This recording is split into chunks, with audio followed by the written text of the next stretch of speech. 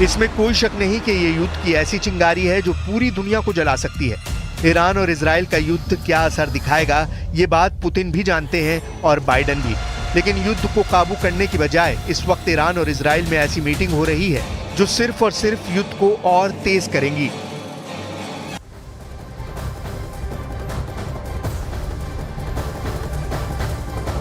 और दक्षिणी लेबनान के सासकिया क्षेत्र में आज इजराइल ने एयर स्ट्राइक कर दी है। हमले के बाद वहां धुआं ही दिखाई दिया है। आपको दिखाते हैं वॉर जोन से न्यूज़ 18 इंडिया की एक्सक्लूसिव रिपोर्ट। मैं इस वक्त पहुंचा हूं साउथ लेबनान के ससकिया एरिया में, जहां थोड़ी देर पहले एयर स्ट्राइक हुई है इजरायली फोर्सेस की, और इस वक्त वहां पे आग लगी है। मैं दिखाने की कोशिश करूंगा। ये एरिया जो है इस वक्त जल रहा है क्योंकि एयर स्ट्राइक एयर फोर्सेस की तरफ से यहां पे हुई है। इजरायली फोर्सेस की तरफ से जो एयर स्ट्राइक हुई उसकी वजह से आग लगी है। मैं दिखाने की कोशिश करूंगा। ये आप न्यूज़ 18 इंडिया पे एक्सक्लूसिव विजुअल्स देख सकते हैं जहाँ पे एयर स्ट्राइक हुई है। इजरायली एयर फोर्सेस ने यहाँ पे बमबारी की है, रॉकेट्स दागे जाते हैं, मिसाइल्स दागे जाते हैं और उसके बाद यहाँ पे धुएं के गुबार दिखाई दे रहे हैं। और आप देख सकते हैं यहाँ पे हालत क्या हुई है इस एरिया में। ये इलाका जो जल रहा है और आप देख सकते हैं सिर्फ न्यूज़ 18 इंडिया पे एक्सक्लूसिव विजुअल्स, क्योंकि न्यूज़ 18 इंडिया पहुँचता है रियल ग्राउंड ज़ीरो पर और दुनिया को दिखाता है यहाँ की तस्वीर कि लेबनान में किस तरीके से जंग जारी है।